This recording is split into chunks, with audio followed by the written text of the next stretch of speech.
Baik, terima kasih kepada moderator. Yang terhormat rekan-rekan Fakultas Hukum Unisba, demikian juga dari Pradi yang ada di Kota dan Kabupaten Blitar. Secara khusus kepada semua rekan-rekan yang mengikuti pendidikan khusus profesi advokat angkatan kelima, baik secara daring maupun yang hadir pada saat ini. Terima kasih atas kesempatan yang diberikan kepada kami menjadi narasumber pada kesempatan yang mulia ini.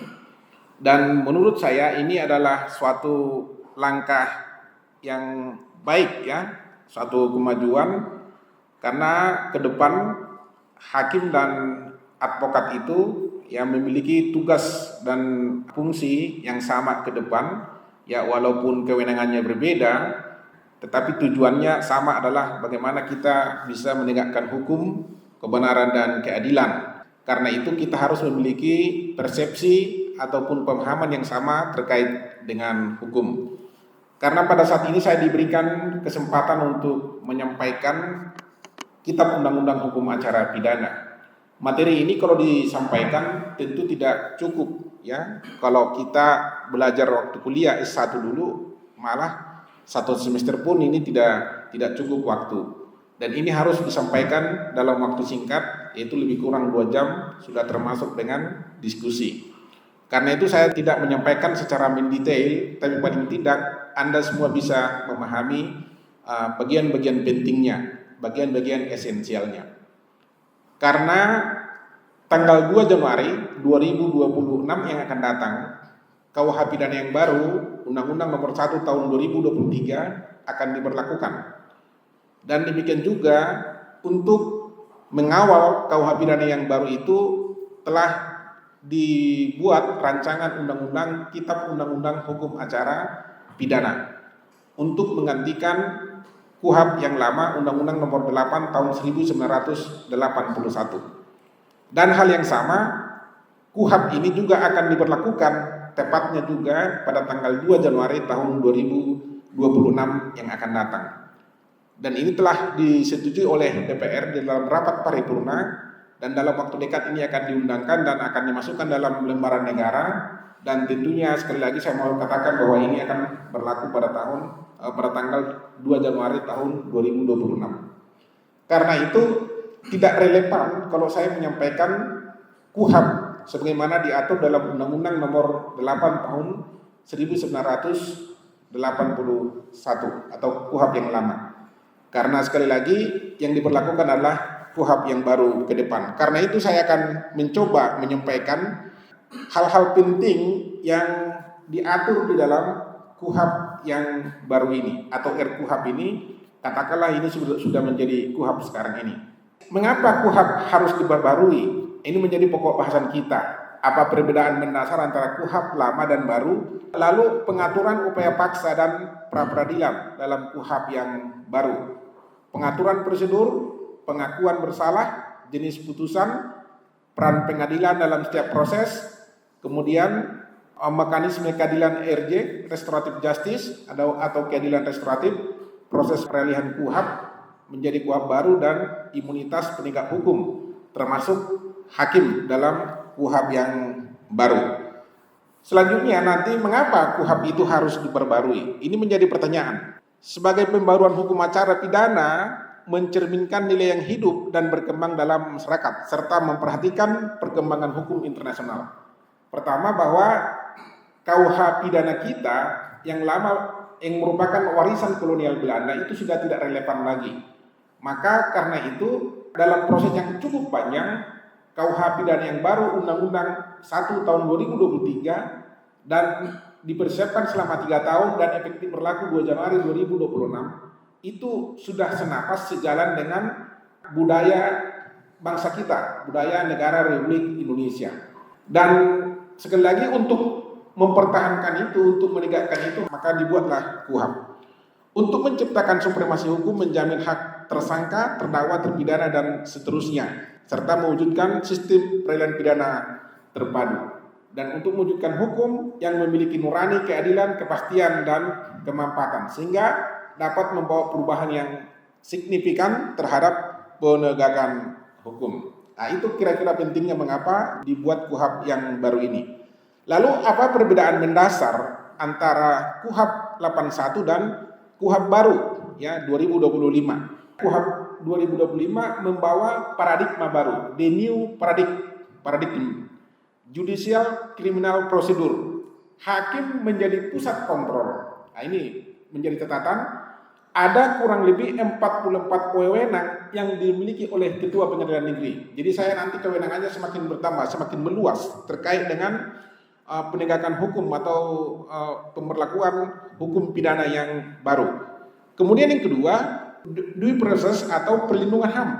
Beberapa tindakan aparat penegak hukum memerlukan izin, adanya batas waktu, serta adanya prosedur yang ketat.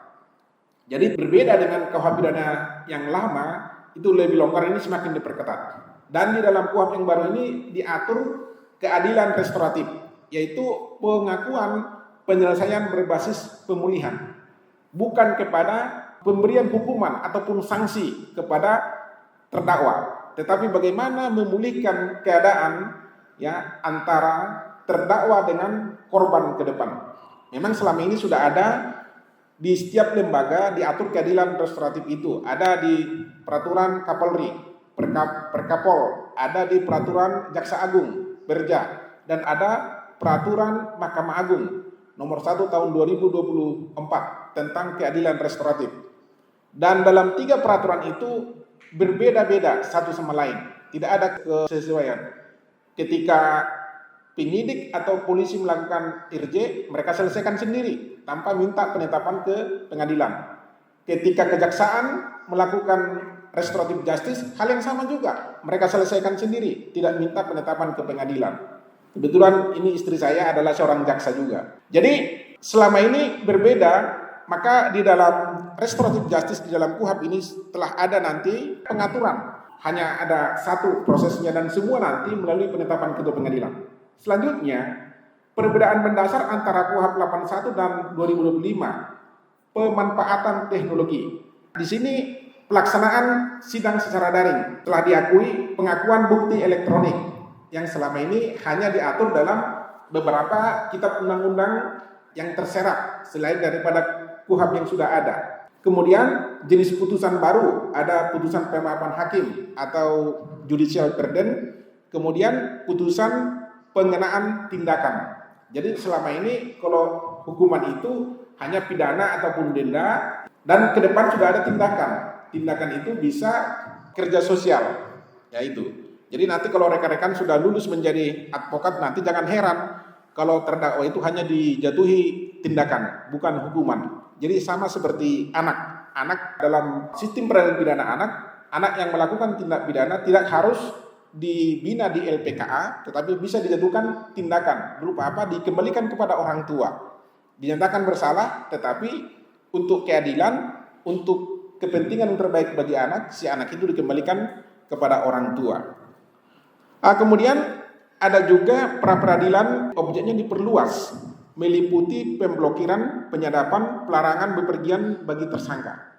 Dan ini nanti bisa diatur bukan hanya penyidik atau penuntut umum, tetapi hakim juga bisa melakukan penetapan itu. Kemudian pelindungan korban kelompok rentan menjadi bagian integral dalam sistem peradilan pidana. Selama ini tidak diatur secara spesifik di KUHP, ini sekarang sudah diatur terkait dengan kaum disabel atau disabilitas.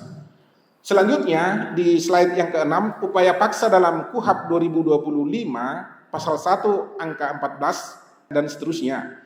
Upaya paksa adalah tindakan aparat penegak hukum berupa: pertama, penetapan tersangka; kedua, penangkapan, penahanan, penggeledahan, penyitaan, pemeriksaan surat. Yang hitam-hitam itu sudah ada di KUHP yang lama. Ya, jadi yang agak dibirukan itu tidak ada, diatur di sana. Kemudian penyadapan sudah diatur di KUHP yang baru.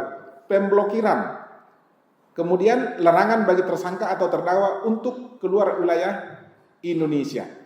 Jadi ini sudah merupakan upaya paksa. Penetapan tersangka selama ini dinyatakan sebagai upaya paksa hanya berdasarkan keputusan Mahkamah Konstitusi.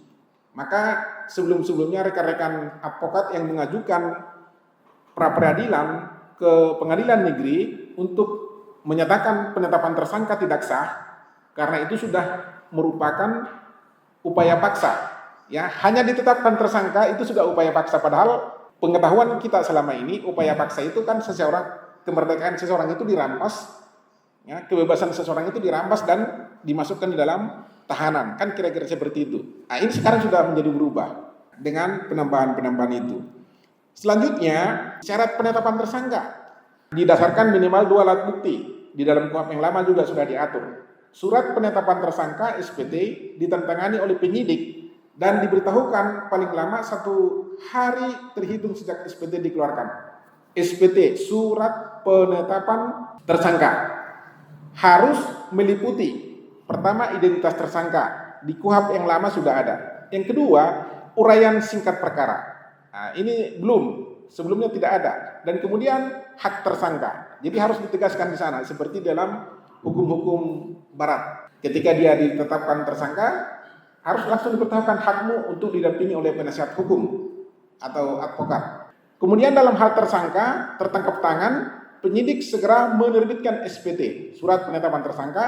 Apabila tersangka merupakan warga negara asing, maka SPT diberitahukan kepada perwakilan negaranya. Perwakilan negaranya tentunya di kedubesnya yang ada di Indonesia. Selanjutnya syarat penangkapan didasarkan pada minimal 2 alat bukti. Ya, selama ini belum diatur secara tegas dalam KUHP itu. Jangka waktu paling lama 1 kali 24 jam kecuali ditentukan oleh undang-undang. Undang-undang misalnya undang-undang narkotika. Di undang-undang narkotika itu ada pengecualian bukan 1 kali 24 jam. Jadi kalau ada seorang yang ditangkap tapi surat penangkapannya belum diterbitkan 1 kali 24 jam dalam undang-undang narkotika, ya jangan Anda ribut karena di situ dimungkinkan 3 kali 24 jam malah bisa diberikan perpanjangan. Kemudian surat tugas, surat perintah penangkapan harus diberikan kepada keluarga tersangka. Catat ini ya rekan-rekan, surat tugas dan surat perintah penangkapan harus diberikan kepada keluarga tersangka atau orang yang ditunjuk tersangka atau ketua RT RW tempat tersangka tinggal dalam waktu paling lama 1 hari sejak penangkapan. Paling lama ya, maksimal. Jadi tidak bisa lewat 2 hari ya adik-adik ya. Kemudian selanjutnya syarat penangkapan. Syarat penangkapan juga telah diatur dalam di sini. Penangkapan tidak dapat dilakukan terhadap tersangka yang disangka melakukan tindak pidana yang ancaman pidananya hanya pidana paling banyak kategori 2 atau 10 juta rupiah kecuali tidak memenuhi panggilan penyidik 2 kali berturut-turut tanpa alasan yang sah. Ingat ya, jadi kalau ancaman pidananya hanya kategori 2, dendanya tidak bisa ditahan kecuali ini tadi dipanggil 2 kali berturut-turut tidak hadir, ya bisa. Lalu penangkapan terhadap seorang hakim, selama ini hakim bisa ditangkap di mana saja, ya kan gitu. Harus berdasarkan izin Ketua Mahkamah Agung, pasal 98. Jadi harus ada izin Ketua Mahkamah Agung, tanpa itu tidak bisa.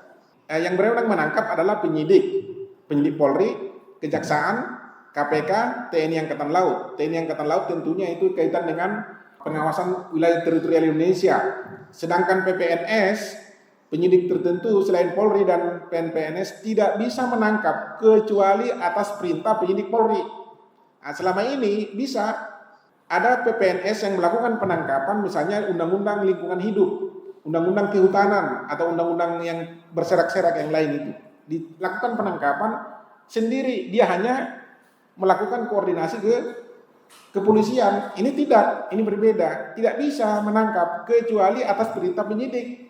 Artinya apa? Dia harus minta surat dulu kepada penyidik Polri untuk memberikan perintah kepada PPNS itu untuk melakukan penangkapan. Selanjutnya rekan-rekan adalah syarat penahanan.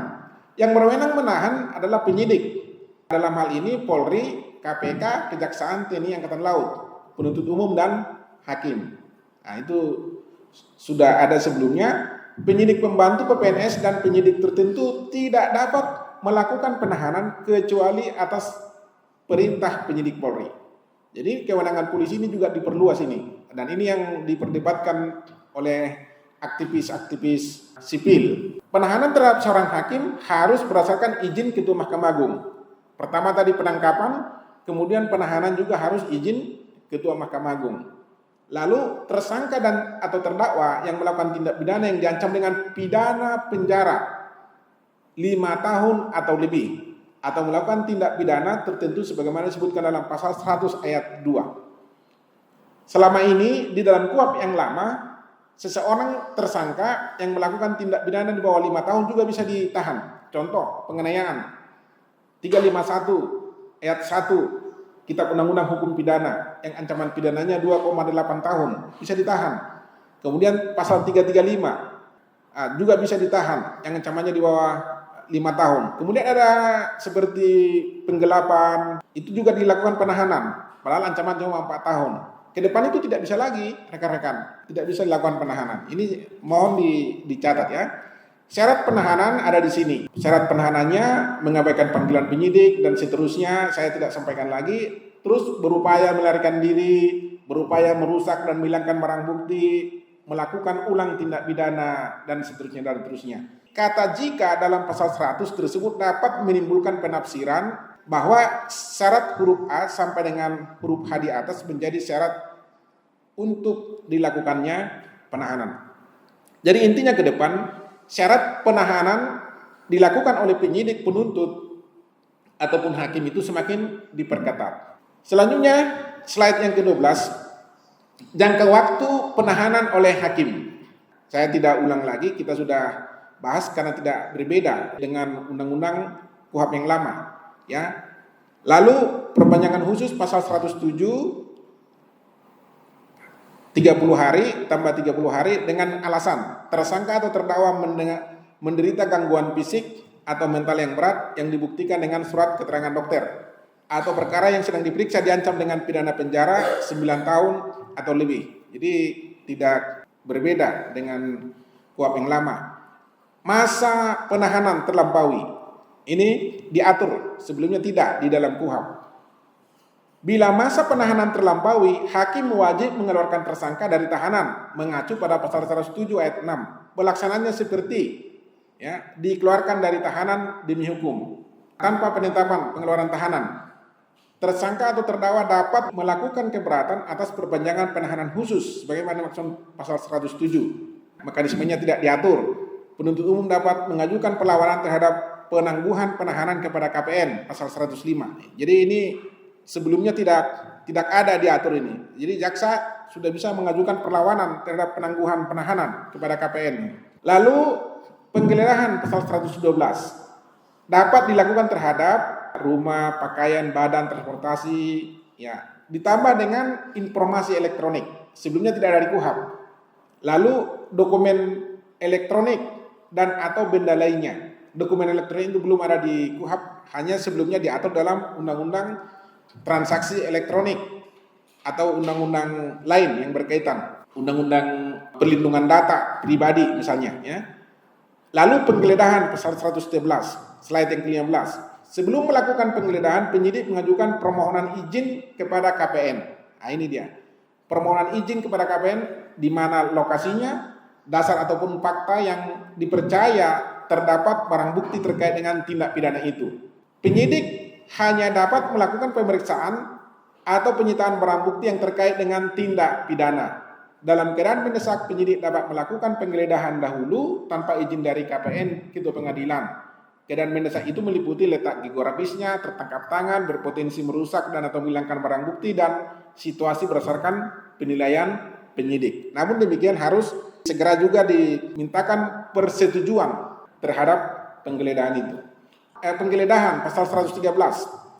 Dalam keadaan mendesak, penyidik paling lama 2 kali 24 jam meminta persetujuan KPN. Yang tadi digeledah dulu, tapi suratnya belum ada dari KPN.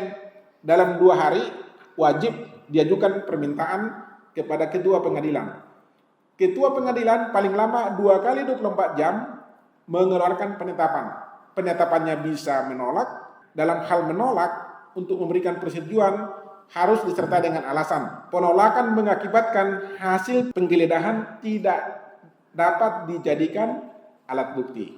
Nah, ini teman-teman, ya. Sebelumnya itu tidak diatur.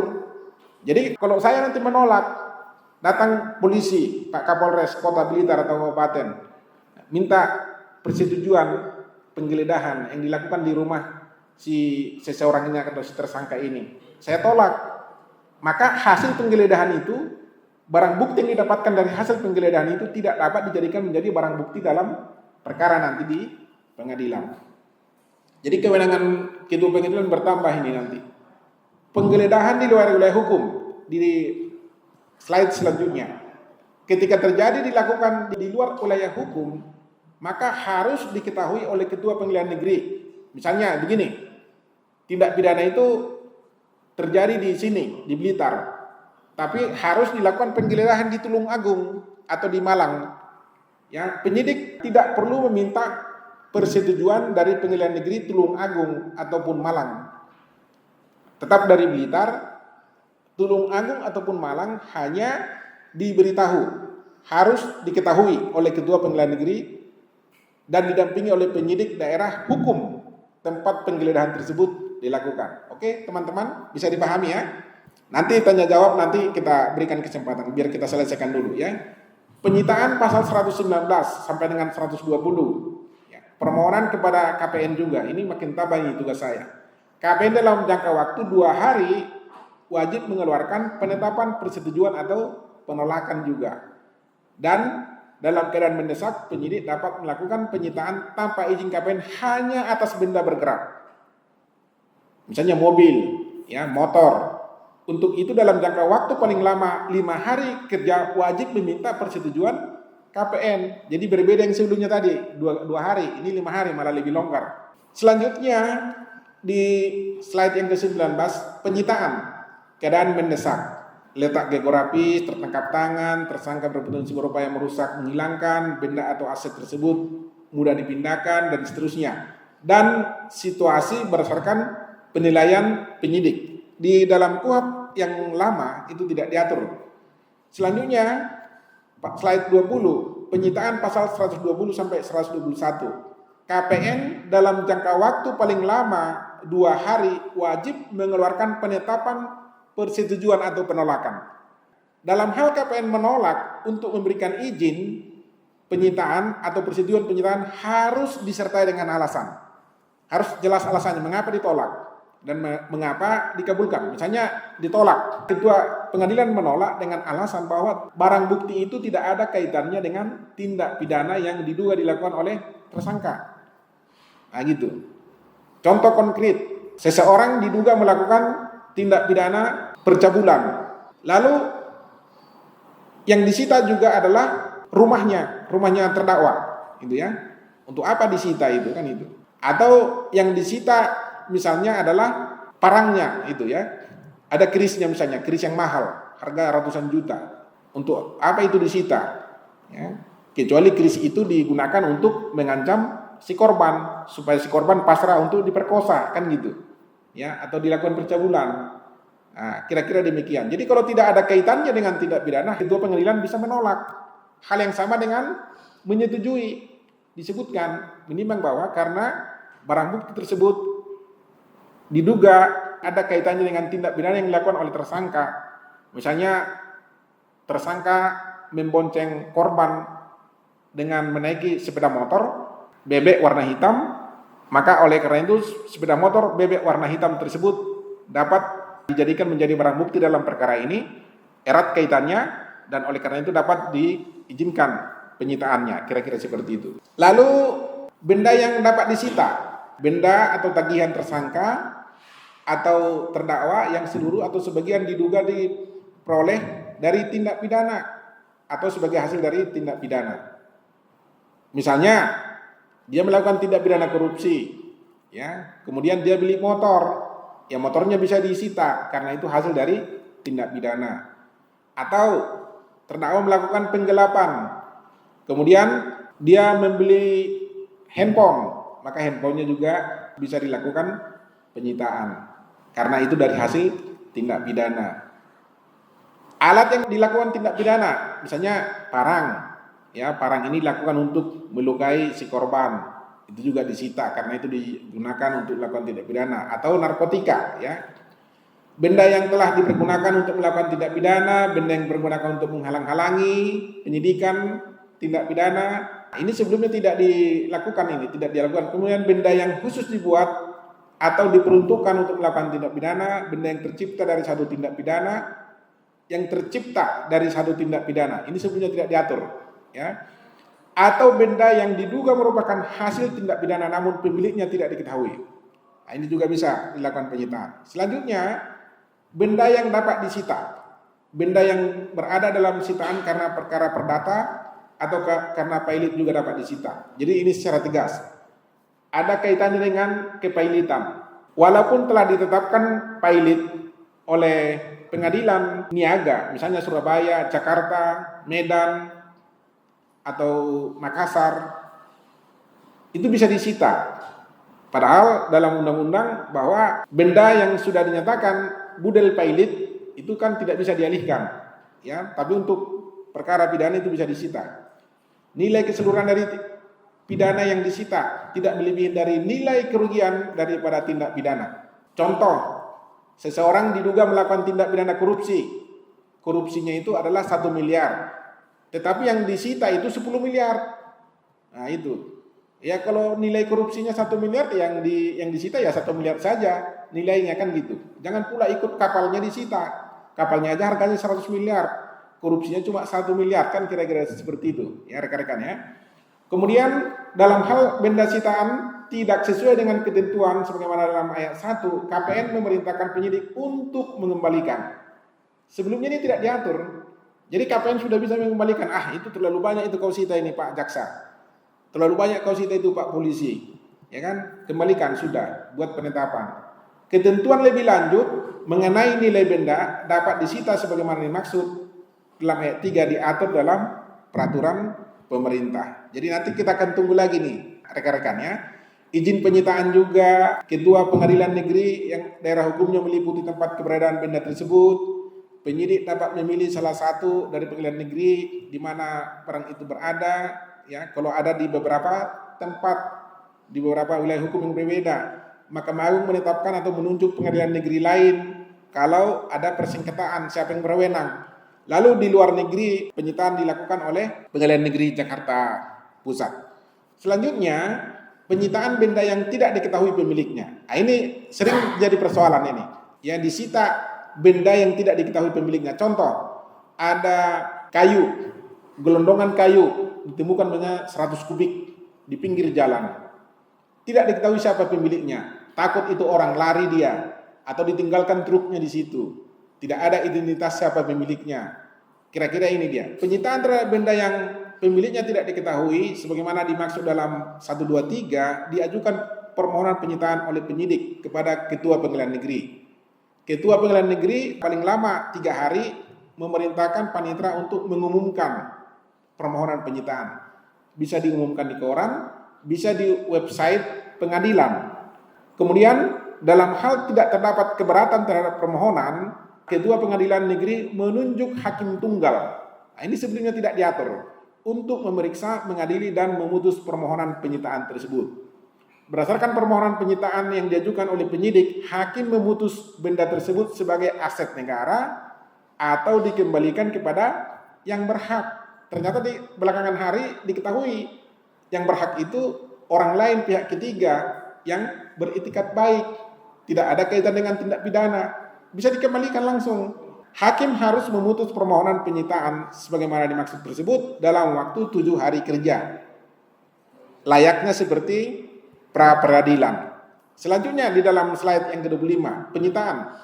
Dalam hal sitaan merupakan benda berbahaya, bersifat terlarang atau dilarang untuk diedarkan, benda tersebut dirampas untuk kepentingan negara atau dimusnahkan dengan izin Ketua Pengadilan Negeri.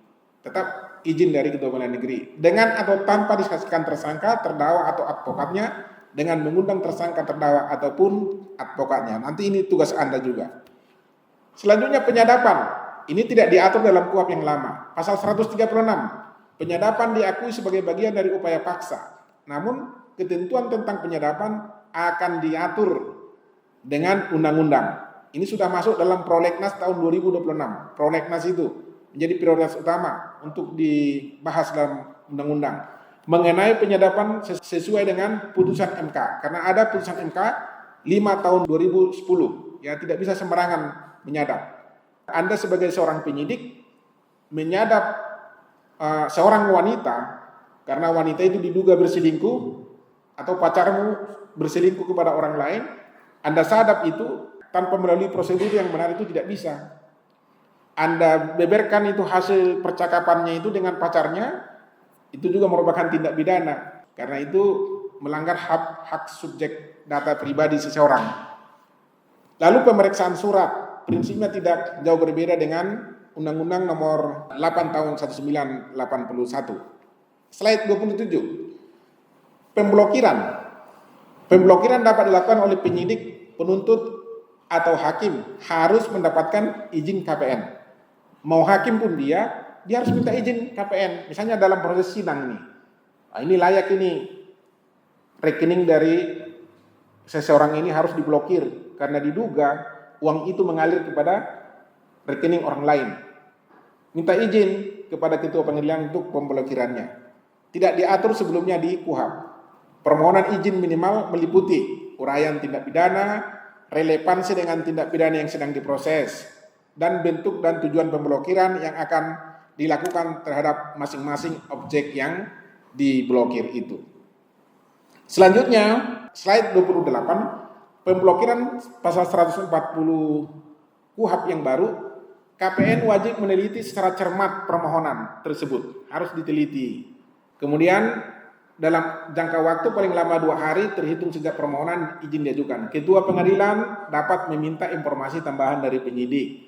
Pemblokiran hanya dapat dilakukan untuk jangka waktu 1 tahun dan dapat diperpanjang 2 kali untuk jangka waktu 6 bulan. Artinya hanya maksimal 2 tahun.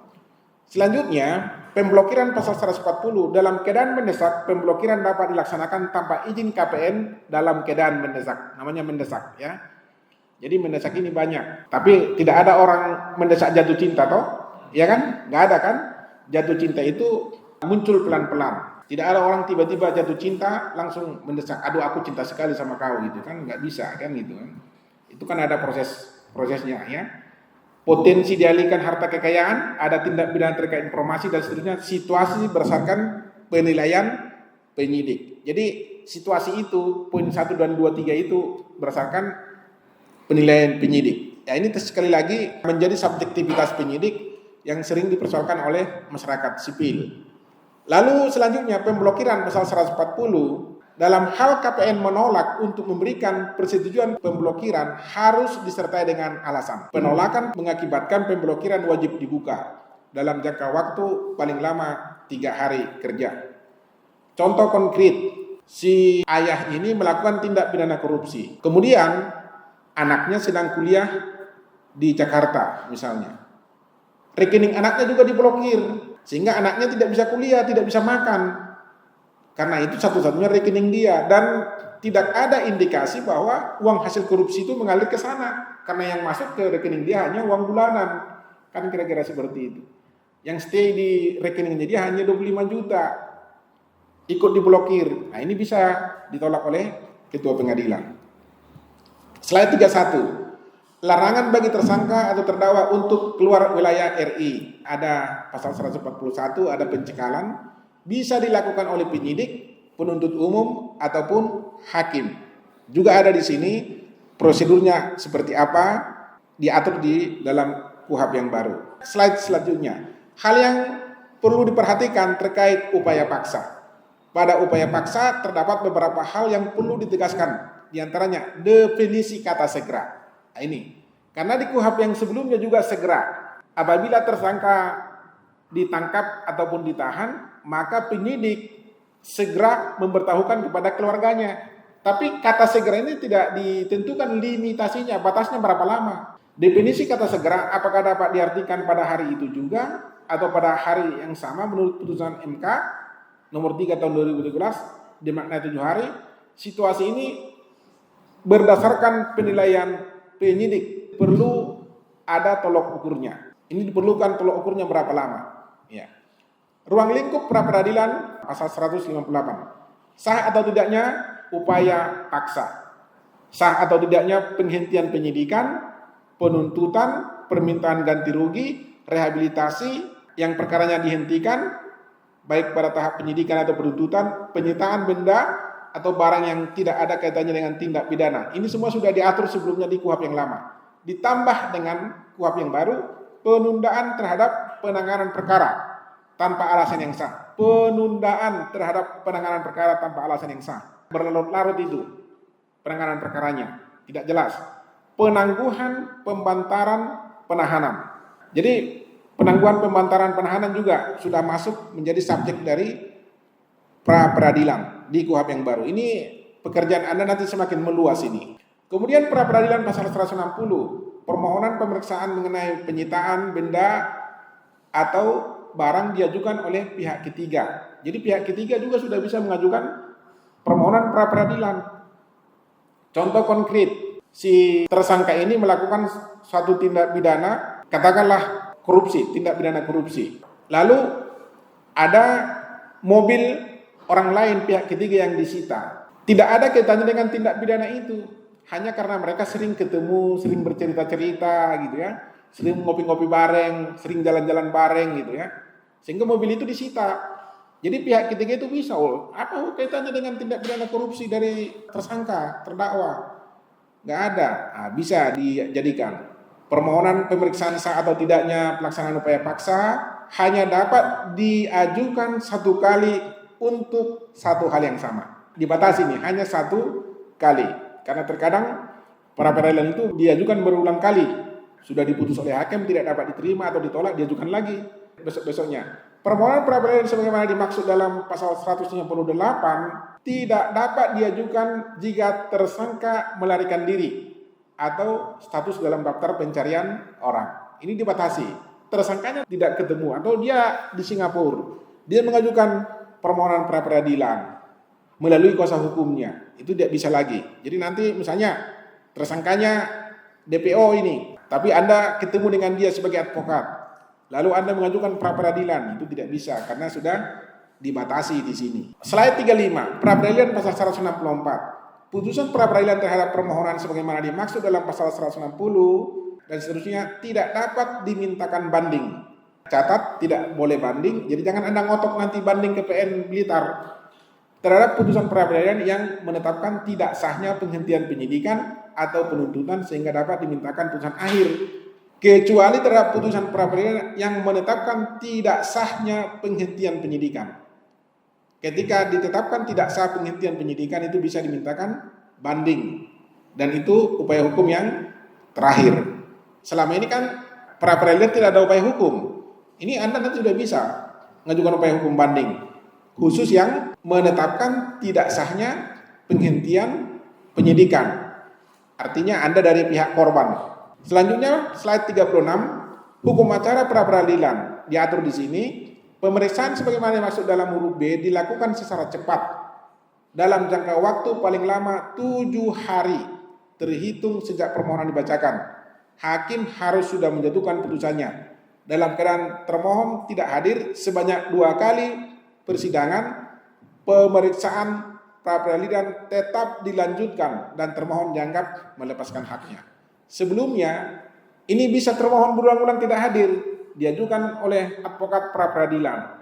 Misalnya terhadap KPK, kepada kejaksaan, kepada kepolisian. Sidang pertama tidak hadir, alasannya surat kuasa belum selesai, kan gitu. Panggil lagi, juga tidak hadir, alasannya lagi rapat kerja misalnya di Jakarta. Sudah, yang penting panggilan sampun sah, maka pemeriksaan dilanjutkan tanpa kehadiran dari termohon. Dianggap dia melepaskan haknya untuk membantah dalil-dalil permohonan pra peradilan oleh yang diajukan oleh tersangka ataupun penasihat hukumnya. Sampun ngertos teman-teman? Iso ya? Wong Batak juga jago bahasa Jawa, ya. Jadi wong Jawa juga harus belajar bahasa Batak, gitu ya. Apa gimana itu, gitu kan? Apa gimana, bu? Gitu. Kalau Anda ke Medan itu, orang Jawa yang di Medan itu udah lebih kasar dari orang Batak, gitu ya. Nah, itu kalau orang Jawa yang di Medan. Jadi kalau orang Batak yang di Jawa udah lebih halus dia dari orang Jawa gitu ya. Tapi karena kulo ini lahir besar di Sumatera, jadi walaupun bahasanya bahasa Jawa, tapi logatnya Batak juga gitu ya. Tapi kalau kulo punya istri tidak demikian, karena dia sudah lahir besar di Jakarta, jadi bahasa Jawanya halus sekali. Oke, kita lanjutkan. Hukum acara pra-peradilan. Nah, tadi sudah disampaikan, putusan peradilan pada tahap penyidikan tentang tetap dapat dilakukan pemeriksaan pra-peradilan kembali pada tahap pemeriksaan oleh penuntut umum dengan permintaan baru. Jadi contoh ini, telah diputus pra-peradilan pada tahap penyidikan, katakanlah ditolak, lalu lanjut ke penuntutan di tangan ibu jaksa ini, kulo punya istri, dapat dilakukan pemeriksaan pra-peradilan kembali, tapi termohonnya bukan kepolisian lagi, termohonnya sudah kejaksaan, ngertos? Ini sebelumnya orang diatur di KUHP yang lama, ya, pada pemeriksaan penuntut umum dengan permintaan yang baru. Slide 38, udah tinggal sedikit lagi ya. Hukum acara pra-peradilan, beberapa hal yang perlu diperhatikan. Pertama, siapa yang dimaksud dengan pihak yang berkepentingan? Dalam putusan MKRI 76/2012 tanggal 8/2012, penafsiran hukum pihak ketiga yang berkepentingan memerlukan interpretasi yang luas. Pihak ketiga yang berkepentingan bukan hanya saksi atau korban saja, melainkan masyarakat luas yang dapat diwakili oleh lembaga yang memperjuangkan kepentingan publik seperti lembaga swadaya masyarakat untuk organisasi masyarakat lain. Contoh konkret, ini baru terjadi bencana alam di Sumatera Utara, Banda Aceh dan Sumatera Barat. Ditengarai oleh terjadinya kerusakan hutan, penggundulan lahan, pembukaan kelapa sawit. Masyarakat di sana tidak mengajukan gugatan, maka ada organisasi masyarakat sipil, lembaga swadaya masyarakat sipil yang konsen terkait dengan pelindungan hutan, terkait dengan lingkungan hidup, bisa mengajukan gugatan class action terkait dengan tindak pidana yang dilakukan oleh perusahaan-perusahaan yang ada di sana. Kira-kira seperti itu. Kemudian berapa jangka waktu panggilan yang dijatuhkan terhadap termohon atau pemohon? Ya, selama ini kan kalau di dalam hukum acara perdata yang notabene juga diikuti dalam pra-peradilan, ya minimal 3 hari panggilan harus sudah sampai sebelum sidang dilakukan. Pengakuan bersalah. Slide 39. Pasal 1 angka 16 RUU KUHP, pengakuan bersalah atau plea bergein adalah mekanisme hukum bagi terdakwa untuk mengakui kesalahannya dalam satu tindak pidana dan kooperatif dalam pemeriksaan dengan menyampaikan bukti yang mendukung pengakuan dengan imbalan keringanan hukuman. Syaratnya pertama sekali melakukan tindak pidana, kemudian paling lama ancamannya 5 tahun atau pidana denda kategori 4 yaitu 500 juta dan bersedia membayar ganti rugi atau restitusi. Contoh penganiayaan misalnya, saya sudah bersalah, saya kalap waktu itu, saya emosi benar itu misalnya, dan baru kali ini saya melakukan perbuatan seperti ini, dan kebetulan juga ancamannya itu maksimal kategori 5, saya mengaku bersalah dan saya siap membayar ganti rugi atau restitusi kepada si korban, misalnya 15 juta atau 10 juta karena dia sudah berobat ke rumah sakit Mardi Utomo misalnya. Ya sudah, si korban mau, ini bisa diterapkan pasal 78. Sebelumnya tidak diatur di dalam KUHP yang lama.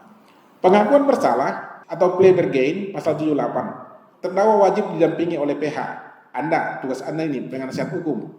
Jadi tambah tugas Anda. Pengakuan bersalah wajib dituangkan dalam berita acara penyidikan misalnya. Diajukan dalam sidang tertentu sebelum persidangan pokok perkara dimulai. Yang dilakukan oleh hakim tunggal. Ini asing ini, tidak diatur sebelumnya. Jadi ini hakimnya tunggal. Hampir sama dengan pra-peradilan. Bila disepakati, dibuat perjanjian tertulis antara penuntut umum dan terdakwa dengan persetujuan hakim. Jadi identik dengan restoratif justice. Selanjutnya slide yang ke-41, pengakuan bersalah Isi perjanjiannya apa? Terdakwa mengetahui konsekuensi perbuatannya dan pengakuannya bersalahnya, termasuk pengabaian hak diam dan untuk tidak diadili dengan acara pemeriksaan biasa. Pengakuan dilakukan secara sukarela, ya bukan karena disuruh-suruh. Pasal yang didakwa dengan ancaman hukuman yang akan dituntut kepada terdakwa sebelum pengakuan bersalah dilakukan. Kemudian hasil perundingan antara penuntut umum, terdakwa dan advokat. Pernyataan bahwa perjanjian pengakuan bersalah mengikat bagi pihak yang menyetujui. Dan kemudian bukti dilakukan tindak pidana oleh terdakwa untuk memastikan terdakwa melakukan tindak pidana. Kita tidak bahas lagi detail lagi. Pengakuan bersalah pasal 78, dalam hal hakim menerima pengakuan bersalah, sidang dilanjutkan dengan pemeriksaan acara singkat. Sedangkan dalam hal hakim menolak, maka perkara dilanjutkan sesuai dengan prosedur pemeriksaan acara biasa. Jadi sidangnya tetap lanjut, tapi singkat. Dan hakimnya hanya satu. Kalau hakim tolak, masuk nanti pemeriksaan biasa. Dalam hal hakim memperoleh keyakinan bahwa pengakuan bersalah dilakukan sesuai dengan ketentuan, didukung dengan 2 alat bukti yang sah, hakim memberikan putusan sesuai dengan kesepakatan dalam berita acara. Jadi hakim itu hanya semacam akte pandading lah ya, apa yang disepakati dalam perjanjian itu. Lalu jenis putusan pengadilan. Pasal 1 angka 18, ada pemidanaan, bebas, lepas dari segala tuntutan hukum. Ini sebelum yang diatur ada 3 di KUHP. Dipidana, bebas atau lepas. Dipidana ketika ada 2 alat bukti yang sah ditambah dengan keyakinan hakim. Kemudian bebas ketika tidak ditemukan 2 alat bukti yang sah sehingga hakim tidak yakin, maka dibebaskan. Lepas, terbukti melakukan perbuatan yang didakwakan tetapi bukan merupakan tindak pidana, maka terdakwa dilepaskan atau onslah van vervolging, lepas dari segala tuntutan hukum. Di KUHP yang baru tambah lagi pemaafan hakim atau judicial pardon. Pemaafan hakim itu karena apa? Karena itu tadi tindak pidana yang dilakukan ringan, dampaknya tidak seberapa, dan kondisi terdakwa tidak memungkinkan untuk jadi pidana. Misalnya orang tua, seperti nenek Mina yang curi kakao misalnya, yang ribut sebelum-sebelumnya, kira-kira seperti itu. Dimaafkan oleh hakim. Terbukti melakukan tindak pidana tapi dimaafkan. Dan atau putusan berupa tindakan. Jadi sekarang pemidanaan hakim itu sudah ada 5. Sebelumnya 3. Sekarang jadi 5. Dipidana, bebas, lepas, pemaafan hakim, dan tindakan. Tindakan ini bisa kerja sosial. Kerja sosial di mana? Bisa di dinas sosial, bisa menjadi tukang jahit yang di bawah dinas sosial. Kemudian pasal 1 angka 19, pemaafan hakim adalah pernyataan hakim yang diucapkan dalam sidang pengadilan terbuka yang menyatakan terdakwa terbukti bersalah, tetapi karena ringannya perbuatan, keadaan pribadi pelaku, atau keadaan pada waktu dilakukan tindak pidana, serta terjadi tindak pidana atau kemudian hakim tidak menentukan pidana. Contoh konkret misalnya, kemarin waktu banjir di Sumatera Utara, di Tapanuli Tengah, orang kelaparan, bantuan belum pada datang. Mereka menjarah Indomaret di sana, ya kan? Dijarah, beras diambilin, Indomie semua diambil, telur yang sudah ada dan yang maupun ada juga semua diambil, kan gitu. Kira-kira seperti itu. Apakah itu orang layak dipidana? Dia melakukan pelanggaran hukum pidana, benar.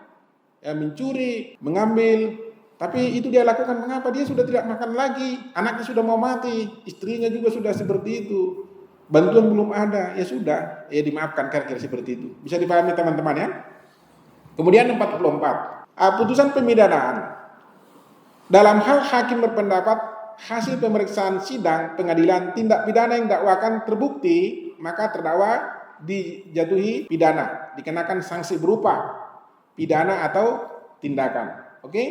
Pidana atau tindakan. Kemudian dalam hal hakim berpendapat bahwa hasil pemeriksaan di sidang pengadilan tindak pidana yang dakwakan tidak terbukti secara sah dan meyakinkan, terdakwa diputus bebas. Oke? Sama dengan KUHP yang lama. Catatan, ketentuan tidak mempertimbangkan aspek 2 alat bukti sebagaimana pasal 183 KUHP 81 tidak menempatkan kesalahan sebagai penentu sebagaimana pasal 191 ayat 1 KUHP yang lama. Kemudian slide 45. Dalam hal hakim berpendapat bahwa perbuatan yang dakwakan kepada terdakwa terbukti, tetapi ada dasar peniadaan pidana, terdakwa diputus lepas dari segala tuntutan hukum. Peniadaan pidana. Catatan, berbeda dengan KUHP lama, jika alasan pemaaf menghapus kesalahan, maka akan diputus bebas. Jika ada alasan pembenar menghapus sifat melawan hukum, perbuatan diputus lepas. Dalam KUHP 2025, baik alasan pembenar, penghapus sifat melawan hukum atau pemaaf, maka putusannya adalah lepas. Oke, teman-teman ya. 46. Pemaafan hakim. Hakim dapat menjatuhkan putusan yang menyatakan terdakwa terbukti bersalah, namun tidak menentukan pidana ataupun tindakan dengan mempertimbangkan apa? Ringannya perbuatan, keadaan pribadi si pelaku, dan atau keadaan pada saat dan setelah terjadinya tindak pidana itu sendiri. Itu tadi seperti yang saya sampaikan di Tapanuli Tengah itu. Keadaan lebih lanjut mengenai bentuk, format, dan syarat putusan pemaafan hakim akan diatur dalam peraturan Mahkamah Agung. Jadi nanti peraturan Mahkamah Agung akan diterbitkan lagi terkait dengan judicial pardon itu. Putusan hakim, ketentuan pasal 197 di KUHP yang lama tetap dipertahankan melalui ketentuan 250 KUHP yang baru.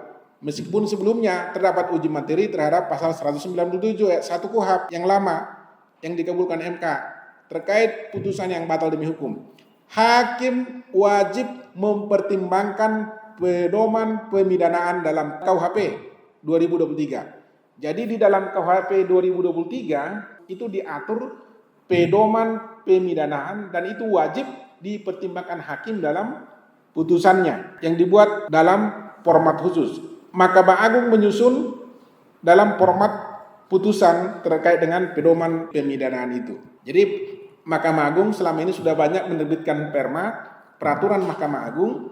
Itu dibuat mengapa? Karena tidak ada ketentuan yang mengatur atau undang-undang yang mengatur, sehingga untuk mengisi kekosongan hukum, Mahkamah Agung karena kewenangannya untuk proses peradilan membuat peraturan Mahkamah Agung. Mekanisme keadilan restoratif.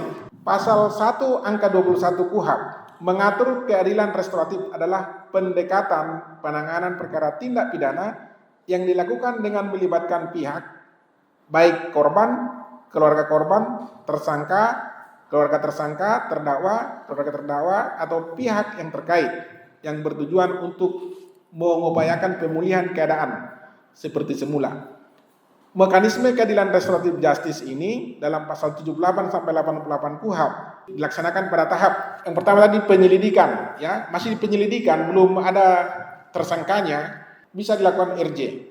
Kemudian yang kedua, sudah ditetapkan tersangka, penyidikan, juga bisa dilakukan RJ. Yang ketiga, penuntutan. Perkara sudah P21 ke kejaksaan, jaksa juga bisa melakukan RJ. Yang keempat adalah pemeriksaan di sidang pengadilan oleh majelis hakim, bisa dilakukan restoratif justice.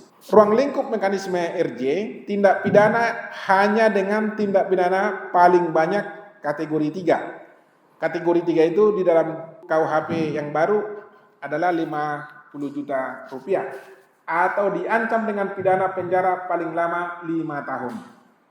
Jadi kalau tindak pidananya di atas 5 tahun itu tidak bisa. Kemudian syarat yang kedua, tindak pidana yang pertama kali. Jadi ancamannya itu hanya 4 tahun, tapi sebelumnya dia sudah pernah dipidana, nggak bisa lagi dilakukan RJ. Oke? Yang ketiga, bukan merupakan pengulangan tindak pidana kecuali terhadap tindak pidana yang putusannya berupa denda atau tindak pidana yang dilakukan karena kealpaan. Kealpaan contoh pelanggaran lalu lintas. Jadi itu masih bisa di RJ. Yang ke-50, tindak pidana yang dikecualikan untuk diterapkan RJ. Ada beberapa ketentuan. Pertama, tindak pidana terhadap keamanan negara. Tidak bisa. Ya, namanya keamanan negara ya. Harus dikhususkan. Yang kedua, tindak pidana terorisme. Tidak bisa. Yang ketiga, tindak pidana korupsi. Tidak bisa. Yang keempat, tindak pidana kekerasan seksual. Sekarang sudah ada undang-undang kekerasan seksual. Pencegahan kekerasan seksual. Itu tidak bisa. walaupun si korban mau gitu ya. Jadi tidak bisa dilakukan RJ. Berdamai oke, nanti hal yang meringankan, tapi tidak dibuka ruang khusus untuk RJ.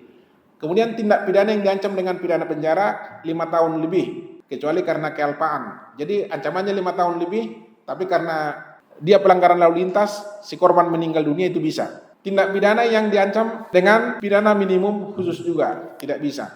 Tindak pidana tertentu, tindak pidana yang diancam dengan minimum khusus misalnya diancam paling singkat misalnya 3 tahun, paling lama 5 tahun, itu tidak bisa karena ada minimum khususnya. Yang namanya paling singkat berarti kan tidak bisa disimpangi lagi.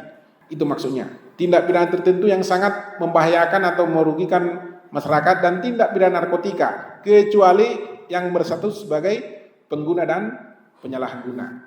Selama ini tindak pidana narkotika tidak bisa dilakukan RJ atau tindak pidana yang tidak ada korban tidak bisa dilakukan RJ. Ya, dengan adanya KUHP yang baru ini, maka pengguna ya itu bisa dilakukan RJ. RJ dengan siapa? RJ dengan jaksa atau RJ dengan penyidik. Mekanisme keadilan restoratif justice di penyelidikan dan penyidikan. Ya diatur di sini kalau sudah berhasil, maka dimintakan penetapan kepada Ketua Pengadilan Negeri dalam jangka waktu paling lama 3 hari. Kalau berhasil. Ya, kalau tidak berhasil ya lanjut sidangnya. Selanjutnya slide yang ke-52. Mekanisme keadilan restoratif.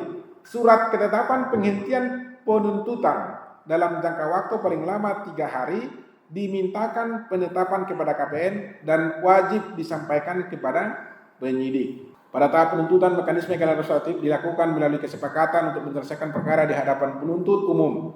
Yang dibuktikan dengan kesepakatan itu baru dimintakan penghentian penuntutan kepada ketua pengadilan ya dalam 3 hari berikutnya. Selanjutnya, mekanisme keadilan restoratif justice. Acara pemeriksaan biasa yang dilakukan dalam pasal 200 sampai 256 diantaranya adalah memuat mekanisme kesepakatan perdamaian pada tahap persidangan yang sejalan dengan ketentuan Perma nomor 1 tahun 2024. Perma nomor 1 tahun 2024 itu adalah terkait dengan keadilan restoratif justice yang diterbitkan oleh Mahkamah Agung. Jadi diadopsi oleh KUHP itu sendiri. Proses peralihan dari KUHP lama ke KUHP baru. Ketentuan peralihan perkara tindak pidana yang sedang dalam proses penyidikan atau penuntutan, penyidikan dan seterusnya. Pada tindak pidana yang sudah dilimpahkan ke pengadilan dan sudah dimulai proses pemeriksaannya tetap diperiksa, diadili berdasarkan ketentuan Undang-Undang Nomor 186 tentang hukum acara pidana, kecuali untuk proses peninjauan kembali. Kemudian dalam hal perkara tindak pidana yang sudah dilimpahkan ke pengadilan, tetapi proses pemeriksaan terdakwa belum dimulai, perkara diperiksa, diadili, diputus berdasarkan ketentuan undang-undang ini. Contoh, ini sekarang banyak perkara yang dilimpahkan oleh kejaksaan di pengadilan negeri. Belum sempat diperiksa, belum pernah diperiksa sampai dengan nanti Januari 2026, tanggal 2. Jadi sidang pertamanya itu tanggal 2 Januari misalnya, atau tanggal 5 Januari 2026. Maka hukum acara yang digunakan adalah KUHP yang baru. Dalam hal perkara tindak pidana yang sudah dilimpahkan ke pengadilan, tetapi proses pemeriksaan terdakwa belum dimulai, perkara diperiksa, diadili dan diputus berdasarkan KUHP yang baru. Yang terakhir adalah imunitas penegak hukum, termasuk hakim dalam RUU KUHP. Advokat tidak dapat dituntut secara perdata maupun pidana dalam menjalankan tugas profesinya dengan itikat baik, kecuali tidak itikat baik. Ya, kalau dia itikat baik tidak bisa dituntut. Ya, untuk kepentingan pembelaan klien di dalam atau di luar pengadilan. Selama ini tidak diatur mengenai itu. Jadi ini Anda ini nanti sudah ada hak imunitasnya.